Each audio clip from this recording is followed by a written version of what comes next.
peculiar time of the year when demand to know where you are and why you have been kidnapped. Well, the Bridge of Sighs. One of the guys who works here went psycho. That's why it's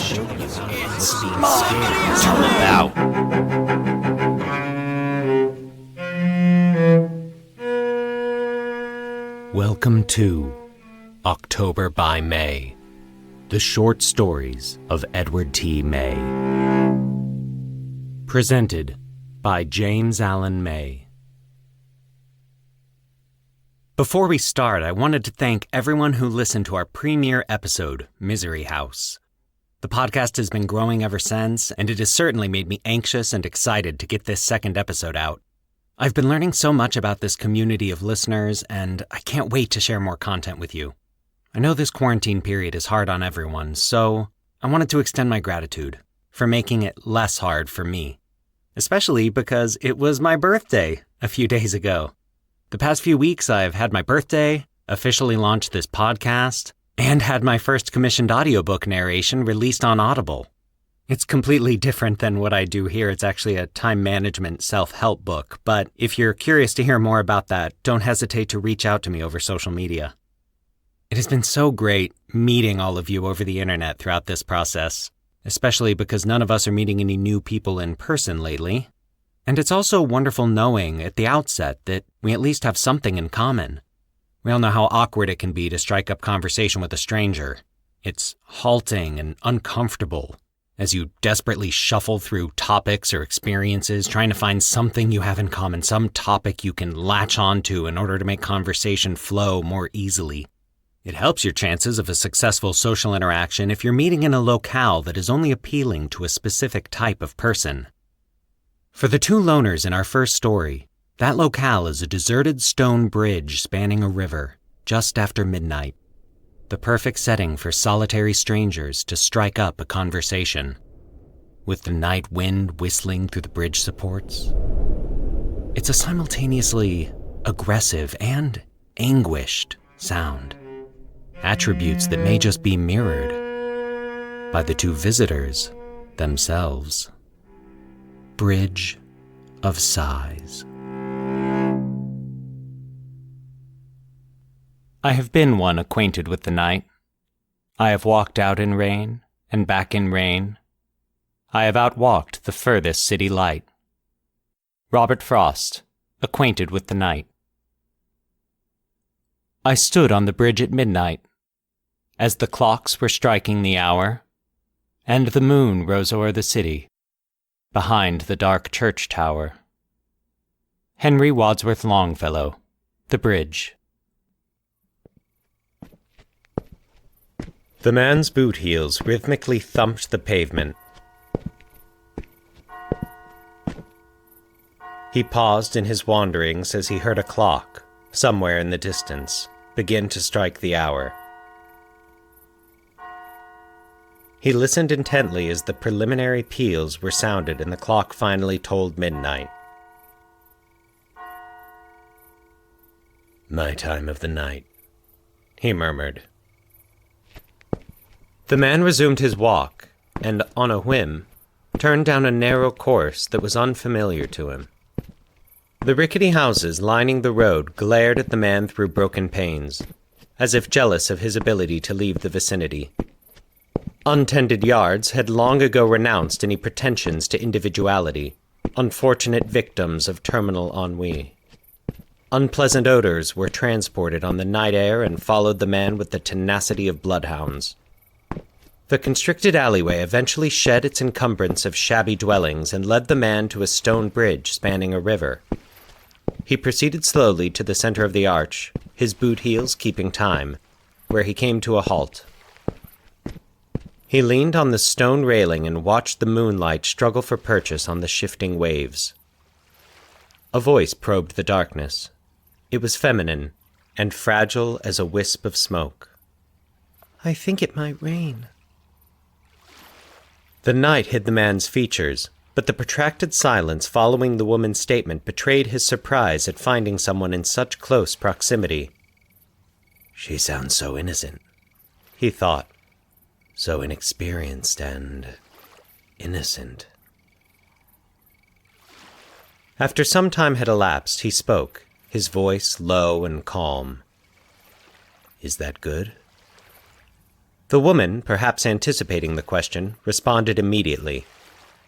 Oh yes, it's a very good thing. "Innocent, all right. I do so like them innocent," he thought. "They never expect." A vague throbbing, following the course of the river, approached from behind the couple. "Why? I mean to say, why is it a good thing if it rains?" he asked.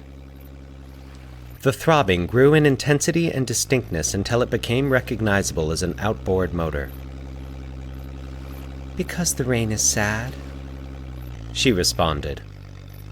The sound of the motor became muffled as the boat passed directly beneath the bridge. I like sad things, she continued. Things like rain and dark secluded places and the wind. I'm especially fond of the wind. The wind is very sad, don't you think? She wants to be liked. She wants to be with people, but she's unattractive. She's short, overweight, and plain. He speculated to himself. A small boat emerged from underneath the bridge and heedlessly cut a wake through the moonlight as it danced on the black water. "I couldn't agree more," the man agreed. "The wind can certainly play some doleful tunes." As if on cue, a gust of wind swirled over the bridge. There, the woman exclaimed. Listen! Listen as the wind pushes its way through the openings in the bridge and around the supports. Conversation stopped momentarily as the man and woman listened to the wind. "It's a bully, that's for certain," she vehemently accused. "Don't try and deny it, don't you dare, not for a second." The man had no intention of defending the actions of the wind. He remained silent. "But the bridge is stronger than the bully wind," she said gleefully. "I must admit, though," she continued in a more somber tone, "I like the sound of the bully. When the wind bullies the bridge, it's as if the bridge is moaning or sighing. Yes, sighing is a better word for it. The bridge of sighs."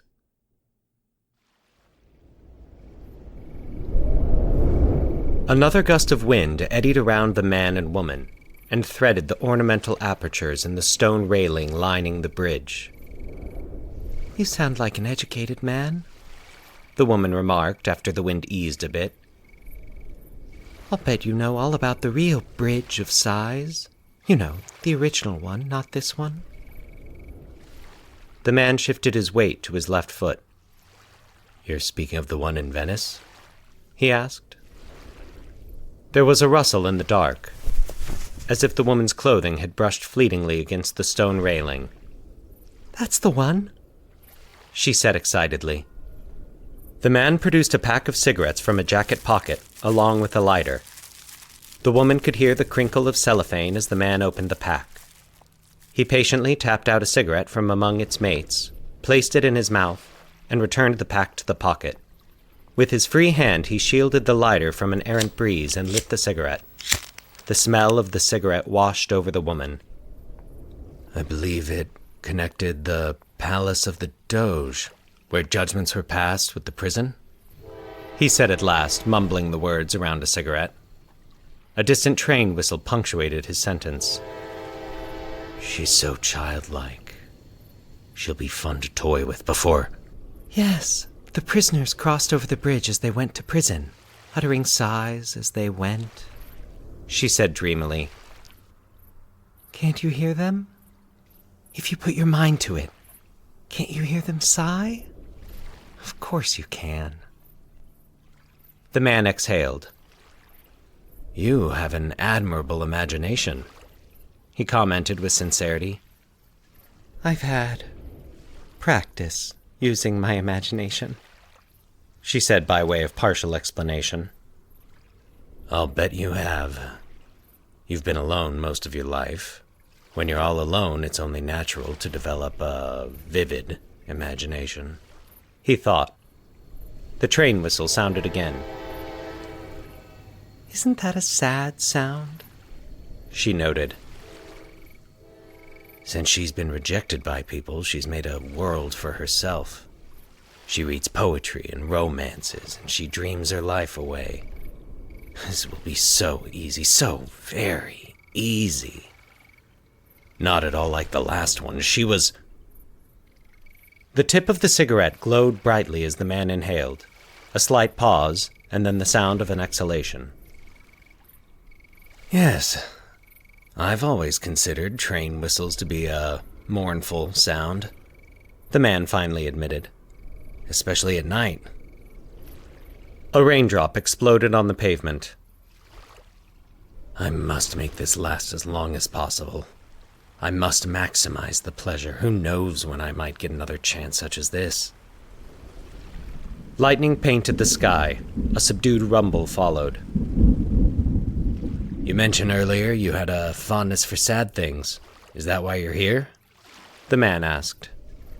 The woman did not answer immediately, and when she did, her voice sounded as if she were closer to the man. Yes, I think bridges are sad and lonely places. The water made a greedy, licking noise as it lapped at the banks of the river. They are indeed, the man said. I remember one time, as I stood on the Golden Gate Bridge, thinking how lonely I felt. The light disappeared from the water as clouds swarmed over the moon. Although it was midday and the traffic was non-stop, people in cars constantly passing within a few feet of me, I felt all alone in the world, the man affirmed in a solemn manner. He could sense the woman nodding in the darkness. It was sorrowful as well, he continued. I couldn't help but think of all the people who committed suicide by jumping off the bridge. I also thought about the soldiers who left for the war by ship. Many of them never came back, and one of the final sights they had of their country was the Golden Gate Bridge. The man took a final puff, and with a practiced flick, sent the cigarette sailing through the air. The butt described a fiery arc before it ended its brief life, hitting the water with a tiny hiss. I must say I was surprised to find another person, particularly a woman, out at this time of night, especially in an isolated location such as this, the man remarked. Aren't you even the slightest bit concerned about what might happen to you? The woman moved closer. The man could now see her darkened silhouette. She was below normal stature, as he had suspected, and appeared to be plump as well. He could smell her perfume through the lingering gauze of cigarette smoke. I'm not afraid. I'm good at hiding. And I'll only let someone know I'm around if... The rest of her statement was consumed by the wind as it roused itself from its temporary stupor and playfully tugged at hair and clothing. If what? The man said curiously. The woman hesitated before answering, as if the first time were an accident and she was now reluctant to repeat the error.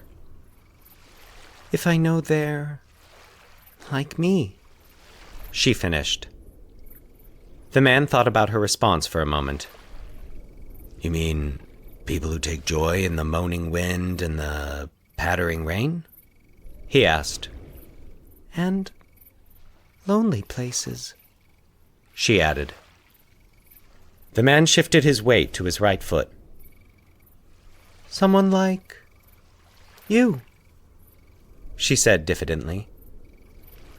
So naive, he thought as he reached into a pocket of his jacket and wrapped his fingers around a folding knife. I like to talk to people who like the same things I do, and I think this is the best way to meet them, in lonely places, she said. Another raindrop splashed the man's hand as he eased the knife out of his pocket and placed it on the stone railing in front of him.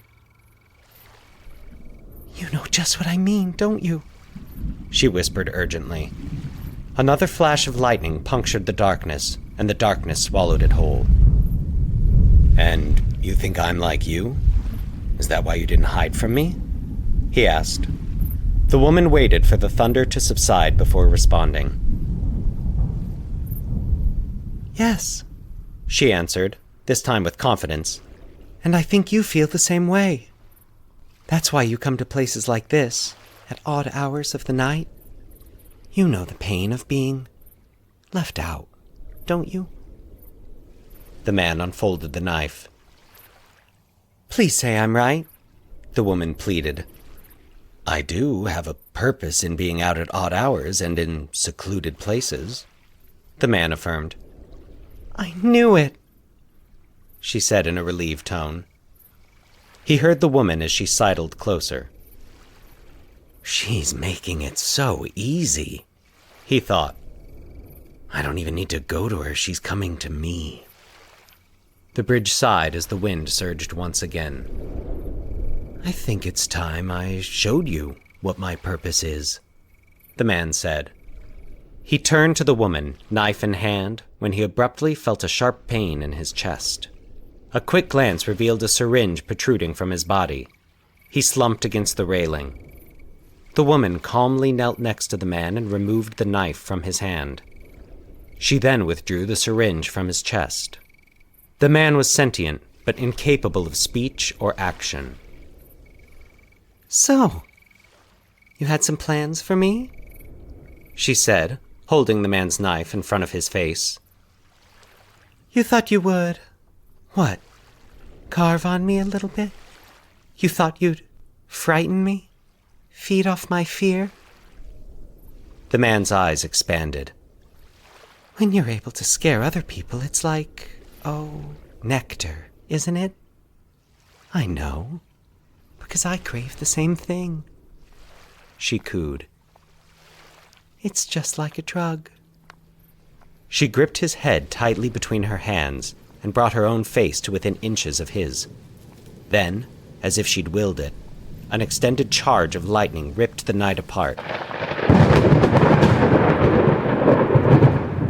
The ensuing illumination revealed a mouth full of teeth, each one filed neatly into serrated edges and sharp points. "Just wait till I get you home. I'm sure whatever it was you had planned for me is nothing compared to what I have planned for you," she hissed. "You were getting excited, weren't you? Thinking about playing with me for, what, a few hours at most?" The man closed his eyes tightly. "I'll keep you alive for days before you finally die," she promised. "You see, I wasn't lying when I told you we were alike."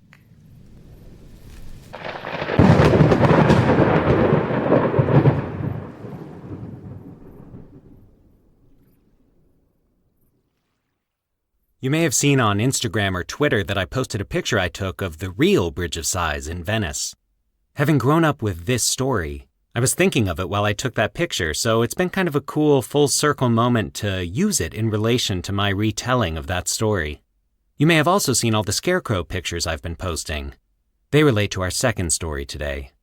I love how they're literally called scarecrows, yet they seem to scare us just as effectively.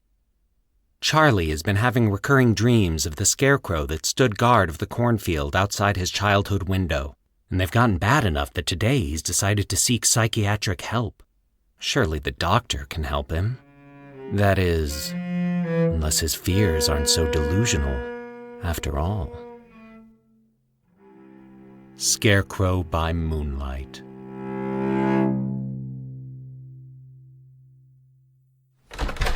Charlie enters the office and closes the door behind him. The psychiatrist sits behind his desk, perusing a jumbled mass of paperwork. Upon hearing the door close, he glances at Charlie and, with an outstretched arm, motions him to be seated in a chair upholstered in slick, dark brown leather. He turns his attention once again to the folders laid before him on the desk. Charlie shuffles nervously in the chair and sits, somewhat embarrassed as a whoosh of air escapes. He surveys the office as the psychiatrist continues to read. After a few minutes pass, the psychiatrist closes the folder and looks expectantly at Charlie. Charlie stares back. The psychiatrist extends his arm, palm facing up, as if waiting for a tip. Charlie realizes the psychiatrist is inviting him to explain his problem. Oh, yeah, right. Charlie is caught off his guard and stumbles over his thoughts. Well, I want to tell you about a nightmare I've been having. Charlie hesitates. I've been having this darn thing at least once a week since I was just a kid. The psychiatrist clasps his hands behind his head and leans back in his chair. Charlie continues. You see, I grew up on a little farm. I really loved the place. I felt safe there. My parents were great, too. Charlie, still nervous, looks at the psychiatrist. The psychiatrist says nothing. Charlie continues. I had a room to myself. I didn't have to share with a brother or sister like a lot of my classmates had to. I guess I was pretty lucky that way. The room wasn't real big, but like I said, at least I didn't have to share it with anyone else. Anyway, my room overlooked the cornfield in back of the house, and that's where this nightmare takes place. I find myself looking out my bedroom window. It's nighttime. I can tell it's in the autumn because leaves are all over the ground and the corn stalks are dry. I can see all this very clearly because there's a full moon. Anyway, I'm about to go back to bed because I'm standing on the hardwood floor and my feet are getting cold. That's when I notice something move. I think at first it's just the wind blowing something around, but then I realize it's not the wind because when the wind blows I can hear the dry leaves and the corn stalks making a rattling sound. But I can't hear anything. There's no sound at all. I keep staring out the window, waiting for the movement. My feet are getting colder, but I don't want to leave the window because I know as soon as I do, whatever moved will move again and I'll miss it. And I get the feeling it's very important I don't miss it. I've got to know what it was that moved. So I continue to wait. Finally, I see the movement again and I'm sorry I did. I'm sorry I ever looked out that window. I get a kind of sick feeling inside. You know, the kind of feeling you get when you're scared. I get this feeling because I realize it's the Scarecrow that moved. Somehow, it's managed to get loose from its mounting. I can't see any details on the Scarecrow. It's only a silhouette, but somehow... Charlie pauses. His heart is racing. His knuckles have begun to ache. He wonders why. He looks at his hands and notices how tightly he's gripping the armrests. He breathes in short, choppy gasps. He consciously takes a deep breath, attempting to regain his composure.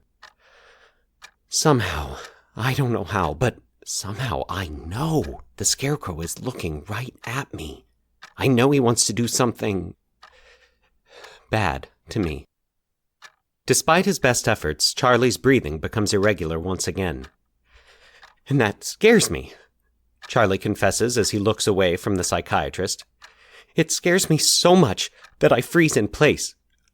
I think that if I don't move an inch, if I don't even blink, if I don't even breathe, then maybe the Scarecrow will think I'm just a statue or a reflection in the window or something and forget about me.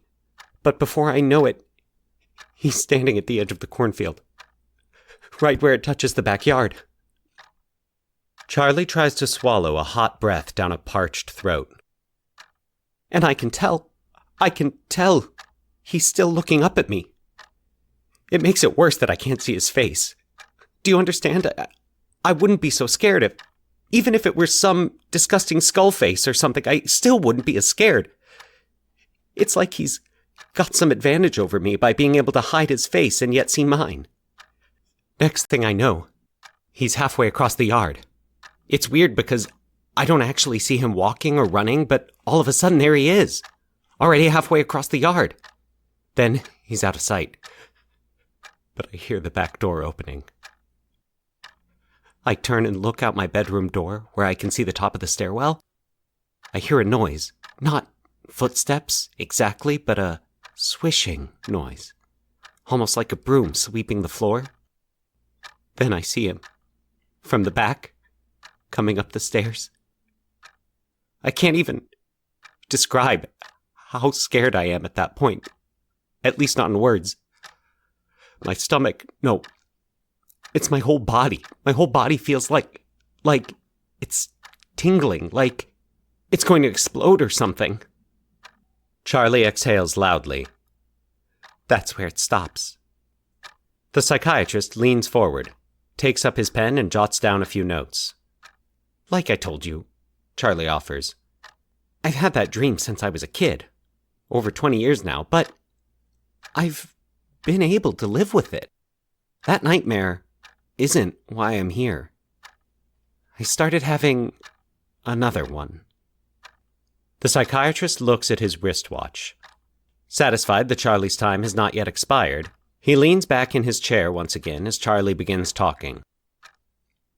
My first impression isn't something I see, it's what I feel. Everything is black, and I feel cold. A wind blows, and it seems like it passes right through me. Then I feel the loneliness. It feels like a throbbing pain, like an ache I've had forever and one I can expect to have for, well, forever. Then my vision begins to clear. I see a full moon, cornstalks, a house. Charlie notices a water dispenser and some paper cups near the door. May I? The psychiatrist hesitates, nods reluctantly. Charlie gets up and drinks a cup of water. The water feels good as it trickles down his throat. He returns to his chair. I see a window on the second floor. Looking out the window is a little boy. And when I see this boy, my feeling of loneliness is replaced first by jealousy and then by hatred. But I don't want to just kill the boy. I want to replace him. Don't you see? I want him to feel the wind passing completely through his body. I want him to feel how the sun and snow work together to rot him. And most of all, I want him to feel the indescribable loneliness. I know who the little boy is. I know the little boy is me, but I still feel this way. Then I realize I'm off the post. I don't know how it's happened, but I'm free. I start moving toward the house. I'm at the edge of the cornfield, and I look up and see that the boy is still staring at me. I stare back. I want to go into the house, but I don't want to lose sight of the boy. I'm afraid that if I don't keep an eye on him, he'll get away from me. But it's just as obvious that I can't get him unless I go inside. I move across the backyard and up to the door. It's unlocked. I go inside. And now something happens that surprises me. I don't need to worry about the boy hiding from me because I can see him. In my mind, I can see every move he makes. I start moving up the stairs. Then the nightmare ends. The psychiatrist begins writing some cryptic notes in the margins of a notebook. Charlie removes a piece of paper from his shirt pocket and unfolds it with quaking hands. I think I know why I'm having these nightmares, Charlie says. I found this poem about a month ago when I was cleaning out the basement. Right after I found this poem, I started having the second nightmare. I wrote this poem when I was in the 4th grade. We had an assignment. We were supposed to write a poem for homework, and as long as the subject matter had something to do with autumn, we were pretty much free to write what we wanted. Charlie passes the poem, written in childish script, to the psychiatrist. He silently reads, I wish I were a scarecrow and lived in the corn. I'd scare away the birds in clothing old and torn. I wish I were a scarecrow, no problems then for me, no feelings to be hurt, I'd be happy and be free. I wish I were a scarecrow, no homework and no laws, no need for food or water, with a belly full of straws. I wish I were a scarecrow, but wait a minute now. Is the scarecrow wishing he were me? Is he wishing that somehow? The psychiatrist finishes and lays the piece of paper on the desk in front of him. I know this sounds crazy, Charlie begins reluctantly, but are there certain things that are only made real because we think of them? The psychiatrist smiles indulgently but says nothing. Please tell me I'm full of it, Charlie pleads. Tell me I didn't create something just by thinking of it and writing it down on a piece of paper all those years ago. Tell me I didn't somehow complete its life cycle by reading it again 20 years later. I can't shake the feeling that this nightmare isn't just a nightmare, it's more like a vision of what's actually going to happen sometime in the future. It's going to happen, but not just to me. It's going to happen to everyone. The psychiatrist looks puzzled. That's right. It's going to happen to everyone, Charlie insists. I think what I'm feeling in my nightmare isn't just what one scarecrow feels. I think I'm feeling what all scarecrows feel. It's like I've tapped into their... what is it called? It's like I've tapped into their collective unconscious. The psychiatrist opens his mouth as if to speak. He grimaces. He grips his stomach as if experiencing a sharp pain. He grabs the wastebasket and vomits into it. As he looks into the wastebasket, his eyes open in amazement. He falls to the floor and doubles up in pain. Charlie opens the door and calls the receptionist. Hey, call an ambulance! The doctor's having some kind of seizure! Charlie crosses the room and kneels next to the doctor. He can hear the receptionist calling for assistance. The psychiatrist moans and twitches occasionally. His eyes are glazed over and spittle hangs at the corner of his mouth. The receptionist enters the room and kneels alongside Charlie. Suddenly, the psychiatrist's leg jerks out and knocks over the wastebasket. The contents of the wastebasket spill on the floor. Charlie glances at the mess and sees the psychiatrist's vomit. He notices a wad of what appears to be straw. Attempting to draw her attention to his discovery, Charlie places a hand on the receptionist's shoulder. He feels her hair. He thinks it feels strange, but Charlie is afraid to look. He's afraid because it might not be hair at all. It might be beautiful golden straw. He backs his way out of the room and runs. The attendant watches through the glass in the door as Charlie thrashes against the thickly padded walls. A man with a clipboard approaches. "Good morning, Jerry," the man says to the attendant. "Good morning, Dr. Hastings. How is Charlie today?" "He was fine earlier, having quite a conversation with himself. Then a few minutes ago, he jumped up and started running around, bouncing off the walls, screaming. Poor guy. I'd sure like to know what's going on inside his head. You think we'll ever know?"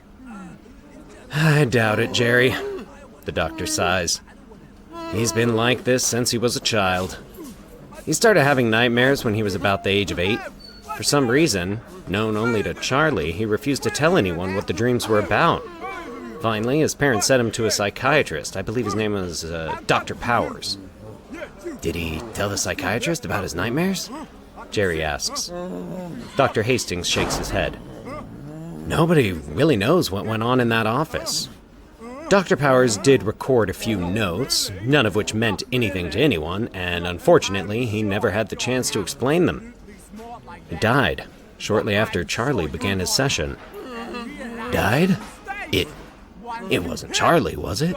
"Oh, of course not. As I said, he was only about 8 at the time. In addition, he wasn't exhibiting any violent tendencies whatsoever. It was determined by the medical examiner that Dr. Powers died from food poisoning. He just returned from lunch at one of those trendy restaurants. I'm sure you know the type I'm speaking of, very much into organic foods, that sort of thing. Anyway, he'd consumed a plate of spaghetti mixed with mushrooms. Unfortunately, the mushroom supplier didn't do his homework and managed to deliver some poisonous specimens. Powers became ill, vomited, and died right there in front of Charlie. Poor Charlie's never been the same since.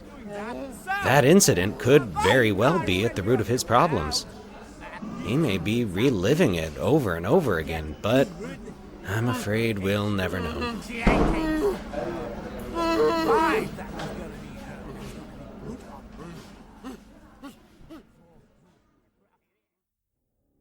Once again, I'm James Allen May, and I want to thank you so much for tuning in to this episode of October by May. October by May is a bi-weekly podcast with new episodes every other Tuesday, so make sure you subscribe so you don't miss a single sojourn into October. Please leave us a rating and review, as well as any comments or replies that you may have for us.